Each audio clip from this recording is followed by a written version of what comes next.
Oh, and you think Shadur just happened to know what? No. I'm not. I'm not telling you what I think.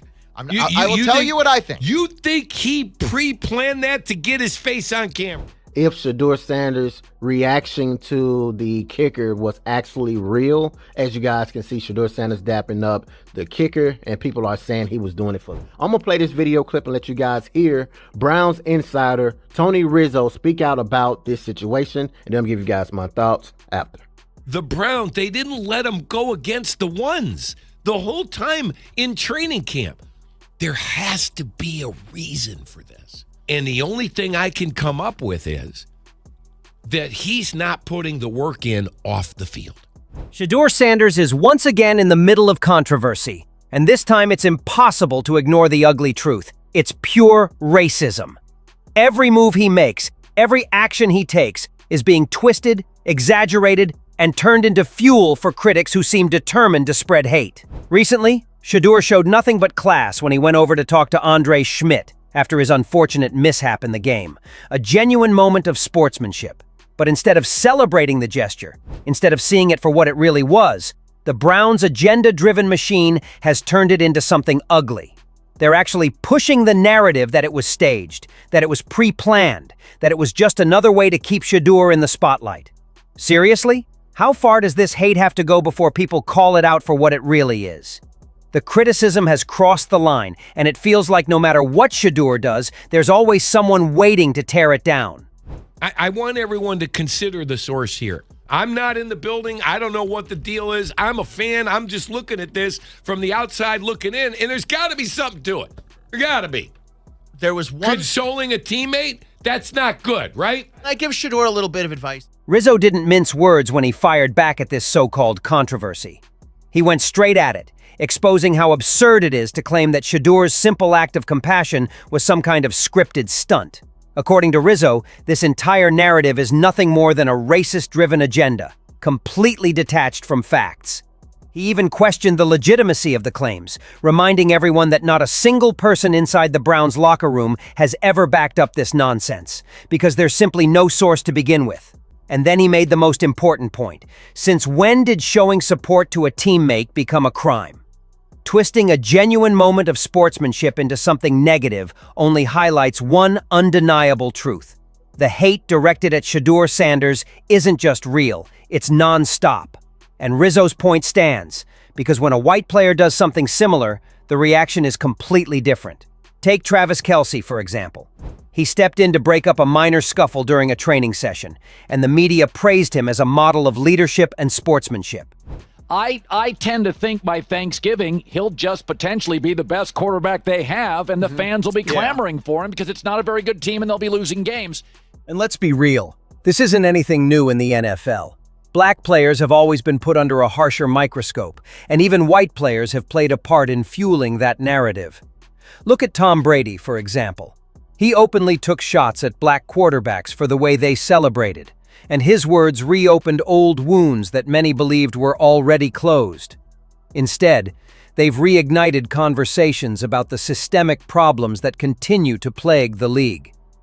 If someone as accomplished and respected as Brady is comfortable making those kinds of remarks, then it raises an even bigger concern.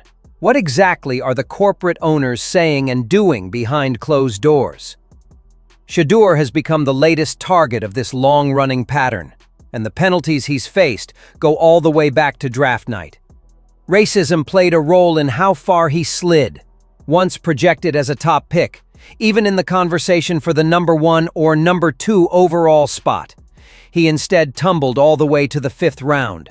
Now, instead of being celebrated for his potential, he's forced to fight just to hold his place in the league. And the most troubling part? He hasn't done anything wrong. His only so-called flaw is being a black quarterback who refuses to dim his confidence or hide his style. What should be seen as charisma and individuality is instead painted as arrogance or a problem.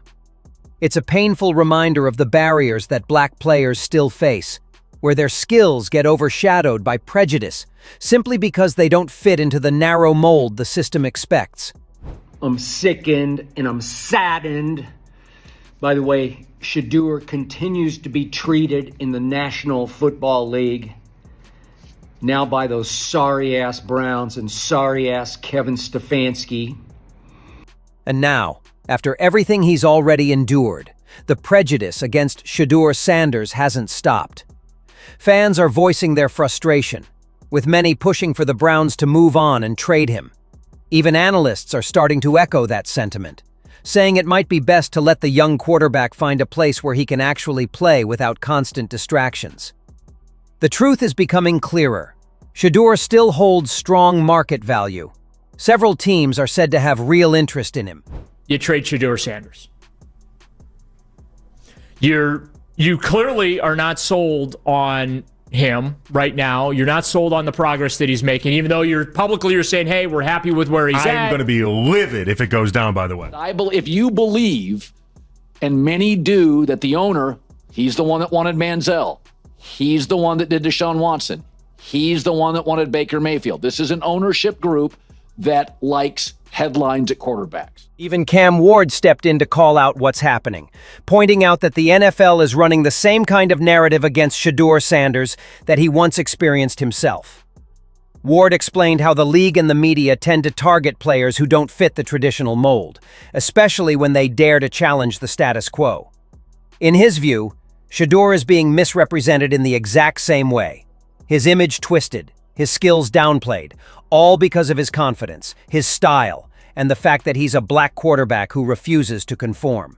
Then he's always been, just a great person to be around. A lot of stuff out there on him ain't really, the truth. Just because they spin it different ways, like they spin stuff about me different ways. But I've always thought he was a productive quarterback. At the end of the day, the controversy surrounding Shedeur Sanders is about much more than football. It's about the deep-rooted issues of race, power, and double standards that continue to plague the NFL. From the moment he was drafted, Shedeur has faced unfair scrutiny, sliding in the draft not because of his talent, but because of perceptions tied to his identity. Since then, every gesture, every move, every show of confidence has been dissected and twisted, while similar actions from white players are celebrated and praised.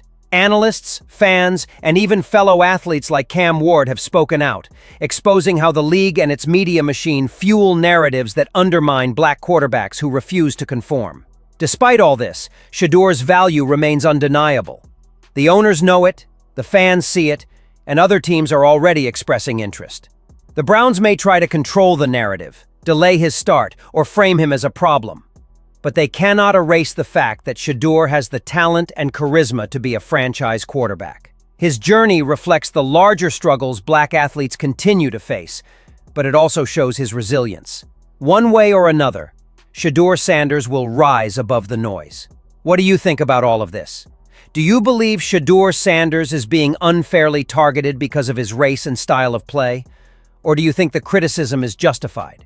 Do you agree with analysts and former players like Cam Ward who say the NFL has a history of creating negative narratives around black quarterbacks?